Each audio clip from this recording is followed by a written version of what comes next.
Assalomu alaykum, hurmatli vatandoshlar. Qanday ahvolinglar? Yaxshimi? Obdan turib-o'tamsizlar? Bugun 1-oyning 17-kuni. Men 2 kunning oldida Amerika saylamiga qo'l solgan Angliyadagi Rothschild oilasi, bankirlar, Vatikandagi papalar va papalar orqali Xitoy davlatimi Amerika davlatining saylamiga buzg'unchilik qilgan degan mazmunda xabarlarni anglatgandim. Bugungi tarqalayotgan xabarlar kishilarni texmo hayron qoldiradigan bo'lib, Angliyada turishliq Rothschild oilasining bosh xo'jayini o'lib qopti. Oldimizdagi o'tib ketgan bir hafta ichida yer shari bo'yicha ilib yutganda katolik dinchilarning papalaridan 9'i hayotini oxirlashtirib u dunyoga ketib qopti. Aytishlarga qaraganda 1-oyning 8-kunidan 1-oyning 15-kuniga qadar 3 cho'ng qit'ada turayotgan katolik dinchilarning papalari o'libdi. Ölgen papalarınki yaşı bolsa 53 yaşdan 91 yaş kadarken aralıkta. Onun içinde ölgen 5 papa Avrupa'da bulup Xitay virusu bilen yuqumlanıp ölüptü dep haber tarqılıptı. Xitayning virus sebebinden bütün Avrupa devletleri müdafiyani texmi küçeytip Xitay devletiga bo'lgan besimni texmi küçeytipti. 1-oyning 13-kuni birlik kunda 4 Katolik papaları ölüp qapti. Ölgenning birisi bo'lsa Şotlandiyaning Glasgow degan shahrining eng cho'ng papasi bo'lib, bu yil 70 yoshda ekan. Şotlandiya deganimiz Angliyaga qaraydi. Yana bir papa bo'lsa Zambiya davlatining Monzi shahridagi eng cho'ng papa bo'lib, ismi Hamen Gillian.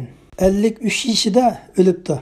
87 yoshga kirgan Italiyaning cho'ng papasi bo'lgan Sekini ismli papamı ölüptü. Braziliyaning Rio de Janeiro degan shahardagi 88 yoshga kirgan Said ismli papamı ölüptü.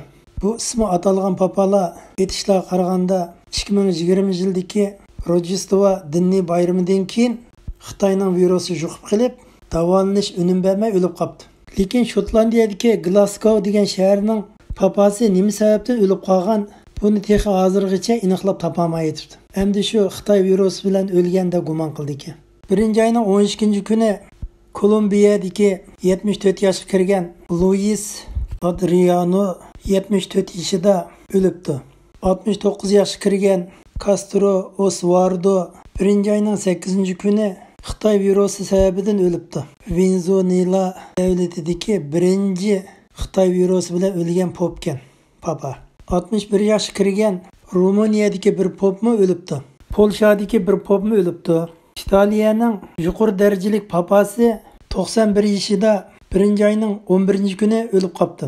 Ishqilib, dunyoning 3 qit'asiga joylashgan katolik dinidagi pop bo'lsin, yuqori darajalik papalari bo'lsin, mushu Xitoy virusiga bardoshlik berolmay, Xitoy virusini yuqtirib olib o'lib qopti.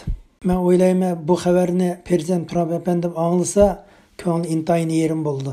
Oldimizda o'tib ketgan mush bir hafta ichida buncha valajiq papalar bir haftaning ichida o'lib qilishi kishilarni o'ylantiradigan ahvol bu. 9 papa bir haftaning ichida vaqt soati kelgandek o'lib qilishi maxsus bir kuch kelib bularni yig'ishtirib ketdimi yoki bir kuch kelib suiqasd ishlatdimi? Bu bir tasavvurlik ahvol emas. Balkim vaqtning o'tishi bilan bularning sirliq o'limiga Xitoy davlati mas'ul bo'ladi. Hammanglarning qimmatli vaqtinglar uchun ko'pdan ko'p rahmat.